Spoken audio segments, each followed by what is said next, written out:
So friends, हमने अपने income tax के लास्ट वीडियो में जान लिया था कि रेजिडेंशियल स्टेटस जो हम किसे कहते हैं और कैसे हम देखते हैं कि किसी इंडिविजुअल का जो रेजिडेंशियल स्टेटस है वो क्या है। वो यहाँ पर रेजिडेंट है या नॉट रेजिडेंट है, या फिर रेजिडेंट है तो ऑर्डनरी रेजिडेंट है, या वहाँ पर वो नॉट ऑर्डनरी रेजिडेंट है।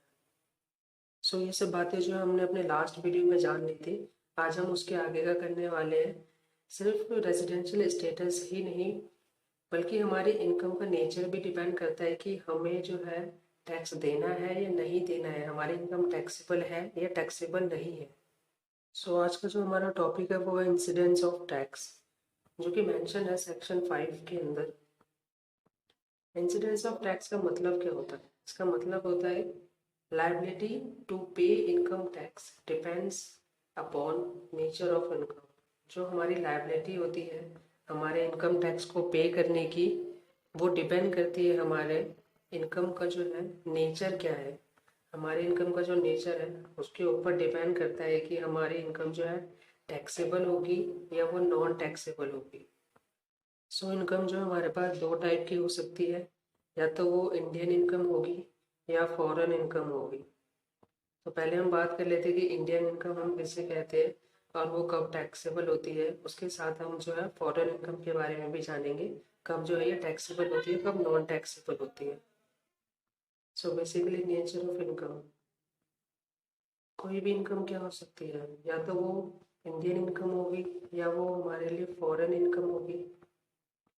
अब अगर वो इंडियन इनकम है तो उसके ऊपर जो सेक्शन 7 के अकॉर्डिंग एंड सेक्शन 9 के according income received in India, जो इनकम हमें इंडिया में रिसीव हो जाएगी हम उससे इंडियन इनकम बोलेंगे। या डीम्ड मतलब हम मान लेंगे कि जो इंडिया में रिसीव हुई है वो इंडियन इनकम ही है। दूसरा जो है सेक्शन 9 में मेंशन है इंडियन इनकम में, income which accrue in India. अब अक्रू का क्या मतलब होता है? अक्रू का मतलब होता है कि अर्न बट नॉट रिसीव, जो हमने अर्न तो कर लिया है बट हमें अभी मिला नहीं है, वो रिसीव नहीं हुआ है हमें, तो उसे हम अक्रू बोलते हैं। तो income which accrue in India, जो इनकम इंडिया में अक्रू हो चुकी है, मतलब जो हमने इंडिया में कमा लिया है बट अभी मिला नहीं है, या कमा लिया बट मिलेगा, जो मिला नहीं है अभी हमें, डीम्ड है, हमने माना है इसे कि हमें मिलेगा, टैक्सेबल होगी। और हमें जो है इंडियन इनकम पे कुछ भी नहीं देखना कि उसका रेजिडेंशियल स्टेटस इस टाइम क्या है, वो रेजिडेंट है या नॉन रेजिडेंट है या ऑर्डिनरी रेजिडेंट है। अगर कोई भी इनकम जो इंडिया में रिसीव हुई है या इंडिया में अर्न की गई है, अब इंडिया में रिसीव हुई है, भले ही उसने फॉरेन में इसे कमाया हो लेकिन रिसीव उसने इंडिया में किया है, तो ये इंडियन इनकम मानी जाएगी। उसी तरह से सेकंड जो है income which accrue in India, मतलब जो इंडिया में अक्रू हुई है, अब चाहे ये फॉरेन में हमें रिसीव हुई हो बट अक्रू इंडिया में हो चुकी थी, इस वजह से हम इसे मान लेंगे कि ये जो है इंडियन इनकम है। सो अगर हमारी इनकम जो है इंडियन इनकम निकलती है, तब जो हमें उसके रेजिडेंशियल स्टेटस को नहीं देखना है कि वो रेजिडेंट है, ऑर्डिनरी रेजिडेंट है, ये क्या है, वो टैक्सेबल होगी। अब बात कर लेते हैं फॉरेन इनकम हम किन्हें कहते हैं। ये मेंशन है सेक्शन 5 के अंदर, flexibility depends upon the residential status. जो फॉरेन इनकम है वो टोटली डिपेंड करता है कि आपका रेजिडेंशियल स्टेटस क्या है, आप रेजिडेंट है, नॉन रेजिडेंट है, या रेजिडेंट बट ऑर्डिनरी रेजिडेंट है, तो वो डिपेंड करता है, इसके बेस पर जो है आपका ये चार्ज किया जाता है। सो बेसिकली आपको ये समझ आ गया होगा कि इनकम जो है दो टाइप की हो सकती है, या तो वो इंडियन इनकम होगी या फॉरेन इनकम होगी। अगर इंडियन इनकम है, इंडियन इनकम हम उसे कहते हैं जो या तो इंडिया में रिसीव हुई हो या फिर हमने अर्न की हो बट अभी रिसीव नहीं हुई हो, तो उसे हम इंडियन इनकम बोलते हैं। और इंडियन इनकम टैक्सेबल होती है, डिपेंड नहीं करता है कि आपका रेजिडेंशियल स्टेटस क्या है। दूसरा जो है फॉरेन इनकम है, वो डिपेंड करता है आपका रेजिडेंशियल स्टेटस क्या है, उसके अकॉर्डिंग जो है ये आपका टैक्सेबिलिटी चेंज होती है। तो आइए हम इसे केस वाइज जो है डिस्कस कर लेते हैं, ताकि हम इसे इजीली अंडरस्टैंड कर सके कि है क्या ये और कैसे हम पता लगाएंगे कि टैक्सेबल है इनकम या नहीं है। सो आइए हम इसे जो केस वाइज देख लेते हैं। जो केस 1 है हमारा, उसके अंदर है इनकम रिसीव्ड और deemed to be receive in India. तो उसका मतलब ये है कि इनकम जो है इंडिया में रिसीव हुई है, यहाँ इंडिया में इनकम जो है रिसीव हुई है, ये मान लिया गया कि इंडिया में रिसीव होगी, तब जो हमारा रेजिडेंशियल स्टेटस जो है डिपेंड नहीं करता है क्या है, हमारी जो है इनकम जो होगी वो इंडियन इनकम है तो वो टैक्सेबल होगी। सेकंड केस है इनकम अक्रूज और अराइज इन इंडिया और डीम टू बी अक्रू और अराइज इन इंडिया। देन अगर कोई भी इनकम जो है इंडिया में अक्रू होती है और रिसीव चाहे वो इंडिया में हो या आउटसाइड ऑफ इंडिया हो, डिपेंड नहीं करता है, वो टैक्सेबल होगी क्योंकि उसने अर्न जो है इंडिया में ये किया है, तो उसे मान लिया गया वो इंडिया में अक्रू हुई है और वो इंडियन इनकम है तो वो टैक्सेबल होगी।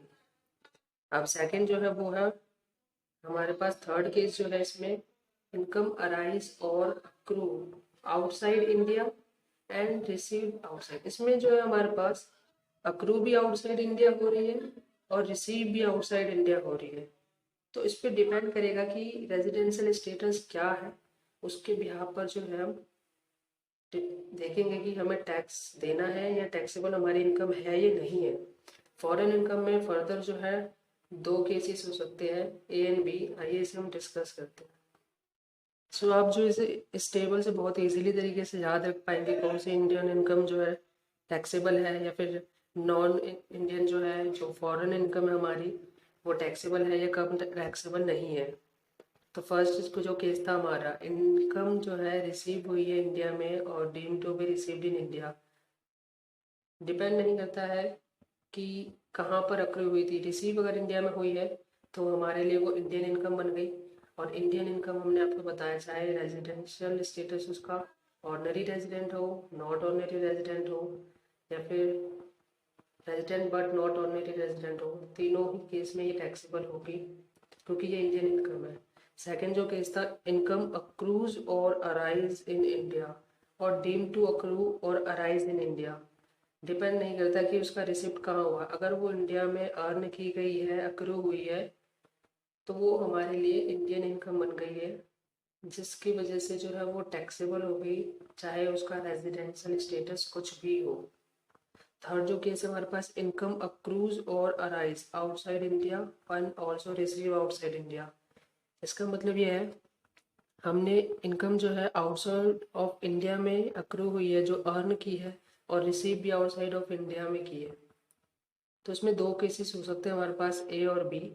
ए के अंदर बताया गया income from business which is controlled from India और प्रोफेशन। इसका मतलब ये है कि जो फॉरेन इनकम है अगर वो income from business which is controlled from India ऐसे इनकम है जो कि इंडिया से बिजनेस कंट्रोल की जा रही है और उससे हो रही है, या फिर कोई ऐसा प्रोफेशन जिससे कि इनकम हो रही है, और अगर वो इंडिविजुअल ऑर्डिनरी रेजिडेंट है तो उसके लिए टैक्सेबल होगी। अगर वो resident but not ordinary resident है तो भी उसके लिए टैक्सेबल होगी, बट अगर वो नॉन रेजिडेंट है फॉरेन इनकम के अकॉर्डिंग तब जो है वो उसके लिए इनकम जो है नॉन टैक्सेबल हो जाएगी। सेकंड जो केस है वो अदर इनकम्स के लिए है, जैसे कि कोई भी इंटरेस्ट है या सैलरी है या रेंट है,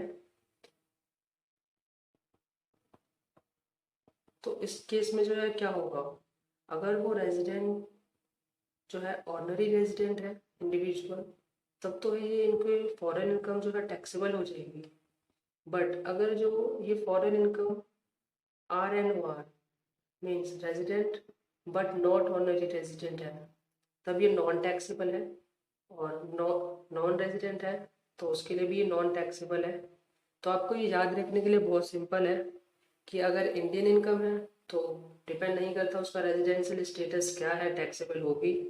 अगर वो रिसीव्ड हुई है इंडिया में या अक्रू हुई है इंडिया में तो इंडियन इनकम हो गई, तो वो इस केस में भी जो है टैक्सेबल होगी। थर्ड केस में आपको बस ध्यान देना है कि फॉरेन इनकम में दो केस हो सकते हैं, अगर किसी बिजनेस से या फिर कोई प्रोफेशन से आ रहा है जो कि कंट्रोल हो रहा है इंडिया से, और अगर वो ऑर्डिनरी रेजिडेंट है या नॉट ऑर्डिनरी रेजिडेंट है तब टैक्सेबल होगी, बट अगर वो नॉन रेजिडेंट है और फॉरेन इनकम भी है मतलब रिसीव भी आउटसाइड इंडिया हो रही है और वो नॉन रेजिडेंट भी है, तब वो टैक्सेबल नहीं होगी इंडिया में।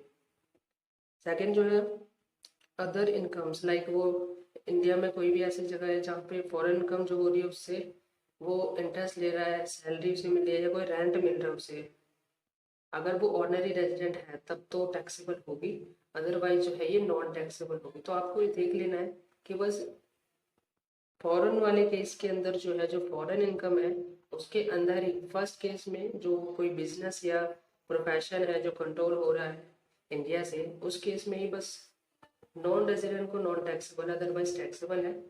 एंड अदर इनकम्स के अंदर बस ऑर्डिनरी रेजिडेंट को टैक्सेबल है, अदरवाइज ये नॉन टैक्सेबल है। इसमें आपको इम्पोर्टेंट बात जो याद रखनी है वो ये है कि हम जो ये देख रहे हैं कि कोई भी इंडियन इनकम या फॉरेन इनकम कब टैक्सेबल है कब नॉन टैक्सेबल है, ये जो है प्रिविलेंस जो प्रीवियस ईयर होगा बस उसी का हमें देखना है। अगर हम प्रीवियस ईयर 2018 के लिए काम कर रहे हैं तो 2016 में जो उसका रेजिडेंशियल स्टेटस था उससे हमें कुछ भी नहीं देखना है, हमें देखना है 2018 में उसका रेजिडेंशियल स्टेटस, उसके अकॉर्डिंग हम देखेंगे उसकी इनकम जो है टैक्सेबल है या नहीं है। सो आपको बेसिकली ये टेबल को सिंपली याद रखना है और आप बहुत इजीली जब क्वेश्चन करेंगे तो इजीली आइडेंटिफाई कर पाएंगे। इंडियन इनकम होगी तो सिंपल है टैक्सेबल होगी, फॉरेन होगी तो अगर वो बिजनेस से हो रही है या प्रोफेशन से जो कि वो अर्न कर रहा है तब तो वो दो केस में टैक्सेबल है, अदरवाइज नॉन टैक्सेबल है। और थर्ड जो इसमें सेकंड वन जो इसमें ऑप्शन दे रखा है अदर इनकम्स का, उसमें बस अगर वो ऑर्डिनरी रेजिडेंट है तो टैक्सेबल है, अदरवाइज वो नॉन टैक्सेबल है। तो आपको बस ये टेबल याद रख लेनी होगी और जो कि बहुत सिंपल टेबल है, तो आप जो इजीली आइडेंटिफाई कर पाएंगे कि इंडियन या फॉरेन इनकम टैक्सेबल है या नॉन टैक्सेबल है। तो मिलते हैं हमारे नेक्स्ट वीडियो में।